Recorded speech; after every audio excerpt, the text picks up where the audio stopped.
As former Majority Leader of the United States Senate, Democrat George Mitchell knows both the function and dysfunction of the American government. Mitchell played a key role in the Northern Ireland peace process and served as special envoy for Middle East peace under President Obama. And he joins me here right now. Thank you for joining me. Thank you for having me. First, am I right? Is the premise correct? Is government broken? Does it need to be fixed? It does, but you have to put it in context. It's always been rough. I recently read an article about the 1800 presidential campaign, and what Jefferson supporters said about Adams and vice versa was far more personal, insulting, and inflammatory than anything that's been said about the candidates this year. It was rough when I was there 15, 20 years ago. Not as rough as now, though. It is the worst it's been in my lifetime. And to that point, when President Obama exploded onto the national and the global stage with his speech at the Democratic Convention in Boston back in 2004, lobbying for then John Kerry as the candidate, much younger President Obama seemed to transcend or want to transcend this partisan politics. Let's just play that. Now, even as we speak, there are those who are preparing to divide us. The spin masters, the negative ad peddlers, who embrace the politics of anything goes. Well, I say to them tonight, there is not a liberal America and a conservative America. There is the United States of America. There is not a black America and a white America and Latino America and Asian America. There's the United States of America. Great words, but of course there is exactly what he said there wasn't. Well, you should also play the tape of Senator McConnell, the Republican leader, saying that the #1 objective of Republicans to see that Obama was defeated. Of course, that's a two-way 2 years street. ago. Well, That's right. precisely. So in other words, how did it get that bad? Well, it didn't. It started bad. He wasn't able to fix it as well as he'd hoped and as the American people hoped.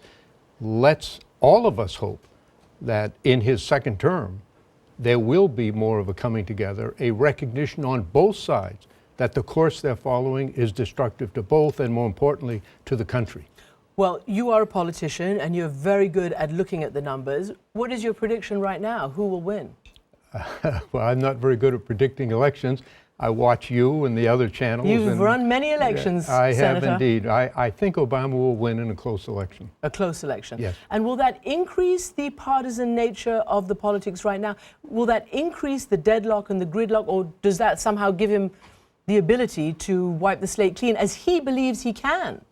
I hope it will decrease the partisanship. I think there will be a recognition on both sides that the course they're following is not good for either. You heard Candy's comments in response to your question about white America and non-whites in America. The Republican Party, if it follows the current course, is on a suicide path, and they're smart enough to change. Governor Romney changed his positions in the course of a single campaign. That party will adapt, and it will not take the same positions over the next few decades that it's taken until now, because they have to change as America is changing. The question is, right now, can people recognize and come together that the national interest requires compromise? Neither side can get all it wants. Not only do we have the country divided about evenly, we also have the situation in the United States where the president, the executive branch, is separate from the legislative branch. That's unusual even in democratic nations. An independently elected Congress, independently elected president. They've got to recognize that everyone has a stake in getting something done, and I hope that will be the case in the next term. Before I ask you how you did it with your opposite number, let's just play what Olympia Snowe, who also is a senator from Maine, a moderate Republican, and she's quit, and this is what she told 60 Minutes was the reason. If you think about the objective of public service, it's to solve problems. And we're not dealing with tax reform. We're not dealing with a debt ceiling crisis.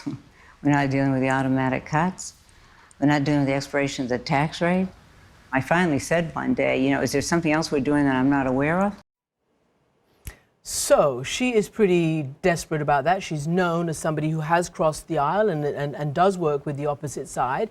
I know you hope that things would be better in a second Obama term or under a President Romney, but why? Why do you hope? What do you think would change? And also, how did you do it with your opposite number? On the day that I was elected Senate Majority Leader, I called Bob Dole, who was then the Republican leader, and I asked to go see him. I said to him, I'm here to tell you how I will behave toward you and to ask you to behave in the same way toward me. In that I made to him a very simple series of commitments. I'll never surprise you. That's a big thing in the Senate. I'll always give you a chance to know what I'm going to do and to think about your response. I'll never try to embarrass you. I'll never criticize you personally, in private or in public. A series of others. He was delighted. We shook hands. For those 6 years, not once ever did a harsh word pass between us in public or private. Indeed, to this very day, we're still close friends, although we disagreed on issues and policy every single day. So it can be done. It can be done, Yes. and as I said, some of the greatest legislation in the United States was all done by bipartisan agreement.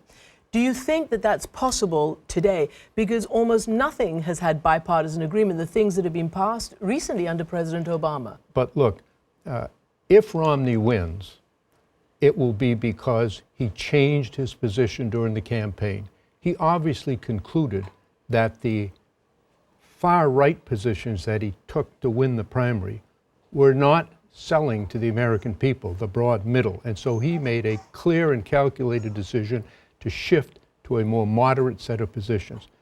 That's why he'll be elected if he is elected.